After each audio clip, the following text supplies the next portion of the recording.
Welcome to Check It Out. My name is Kim and I'm here to tell you about what's happening this month at Pease Public Library. The library will be closed on Monday, May 26th for Memorial Day. This month for adult programs, we have our community knitting group that meets every Thursday at 3:30 p.m. All skill levels and yarn crafts are welcome. Looking for one-on-one tech support? You can call or email the library to book an appointment with me, your tech librarian. Join us in the community room on Monday, May 5th at 3 p.m. for an Introduction to iPads workshop. Patrons must bring their own iPad, and please register by calling or emailing the library, or if you have any questions. Join Plymouth Parks and Rec and Pease Public Library in our community room on Saturday, May 10th from 11 a.m. to 1 p.m. Gather a team of 2 to 5 people and see if you can be the first team to complete a 500-piece puzzle. All teams will have the same puzzle and start at the same time. Limited to the first 8 teams. Registration deadline is Friday, May 2nd. This Friday. Online registration available on Plymouth Rec website under the Youth, Adult, and/or Family tab, or you can click the link on our website under Events. During the Puzzler, there is a puzzle swap, so you can bring a puzzle and swap with other participants to bring home a new-to-you puzzle. This month for youth services and events and programs, Wednesdays, storytime is at 10:15, and Thursdays, storytime is at 11, and is preceded by an hour of fun sensory play from 10 to 11. We are thrilled to share that our Plymouth Town Manager, Scott, will be joining us Thursday, May 8th at 11 a.m. and reading for Storytime. Kids of all ages can come read to Jack, a registered therapy dog, on Wednesday, May 14th and the 28th from 3:30 to 4:30 in the children's room. Reading to Jack is a great way for struggling and reluctant readers to build confidence and for shy kids to talk in a non-judgmental space. Tweens in grades 5 through 8 can come join us in the community room at 4 p.m. on Friday, May 16th for our first meeting of Cartooning Club. Bring your own materials or use what we will provide. Snacks will also be provided as well. On Tuesday, May 20th, tweens and teens can join me for Bread and Tacos in the YA section of the library. Bread will be meeting 5 to 5:30 and tacos from 5:30 to 6. You will also be meeting our new youth services librarian.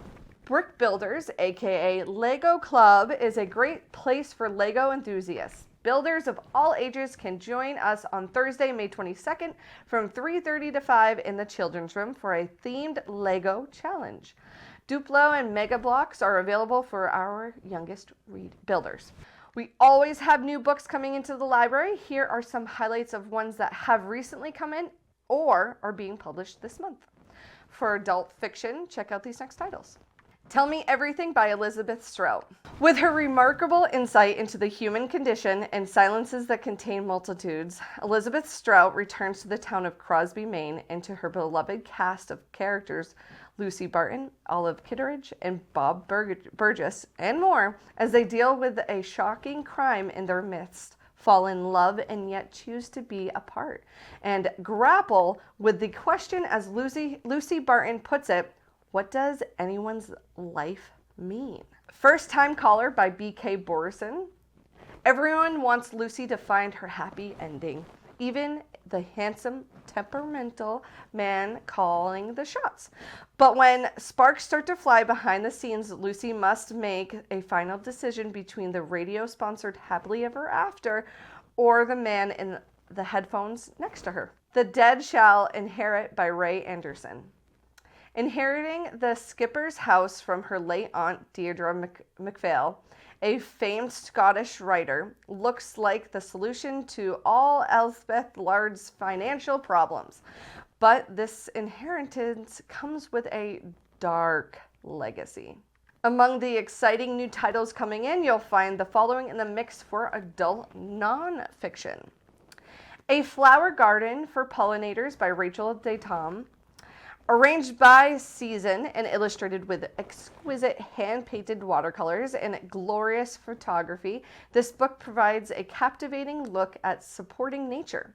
Whether you have a courtyard garden or a large country garden, a flower garden for pollinators will tell you what to plant and when in order to attract and sustain a host of pollinators all year round. Care and Feeding by Lori Woolliver. In this moving, hilarious, and insightful memoir, Lori Woolliver traces her path from a small town childhood to working at revered restaurants and food publications, alternately bolstered and overshadowed by two of the most powerful men in the business. But there's more to the story than the two bold-faced names on her resume, who are Mario Batali and Anthony Bourdain. Blazing Eye Sees All by Leah Sawtile seeks to understand the quest for New Age spirituality in an era of fear that has made us open to anything that claims to bring relief from war, the climate crisis, COVID-19, and the myriad of other issues we face. At the same time, she attempts to draw a line between truly helpful, healing ideas and snake oil, helping us sort through the crystals to find true clarity. YA books to look out for this month. The Wild Trials by Mackenzie Reed. Following clues from Hayes' brother, the unlikely allies discover that something isn't right about the Wild Trials. With a life-changing prize looming over her head and her varied feelings for Hayes rising to the surface, Chloe will have to decide what's really worth fighting for. And if the cost of competing outweighs the potential consequences, even if that includes ending up like Hayes' brother, dead. The Reappearance of Rachel Price by Holly Jackson. Lights, Camera, Lies.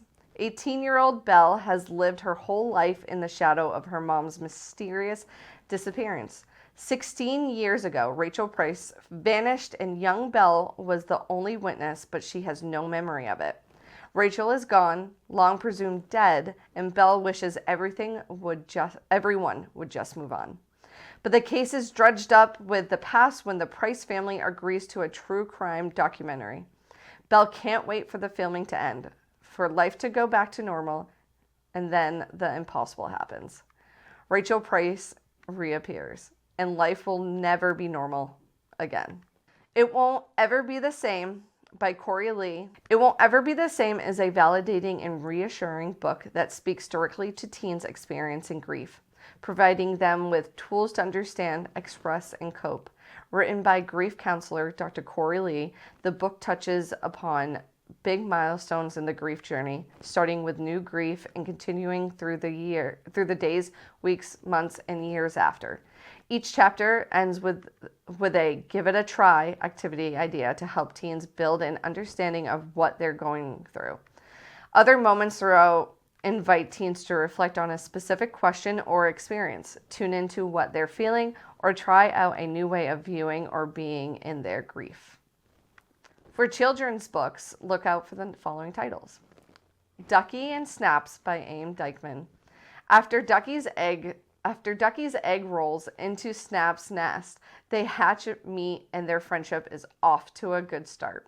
Until they are told they cannot be friends because crocodiles eat tasty duckies. And Ducky is a ducky. Nobody ever told her that. Will Snaps defend his new friend even when he gets hungry himself?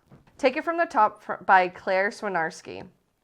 There are two sides to every story, and if you want to understand this one, you'll need to hear both. Told in a series of alternating chapters that dip back to the past summers, the girl's story will soon reveal how Ewan and Jules went from being best friends to fierce foils. Can they mend ways before the curtains close on what was supposed to be the best summer of their lives? My Code Word by Lynn Joseph. The world outside is shaking. It's growing like an angry lion, snapping like a great white shark. Every day a piece breaks off, scaring tigers, elephants, and giraffes. My code word for when I am scared or afraid is a story about a young boy who sees acutely what's going on in the world and internalizes the negative things wildfires, violence, etc., to a point where he begins to fear for his future.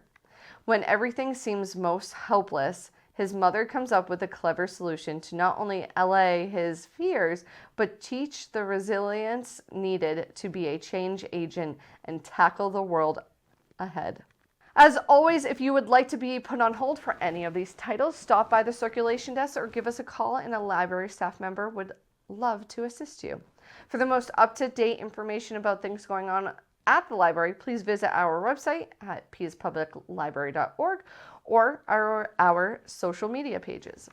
That is what is happening this month, and catch me next month for Check It Out.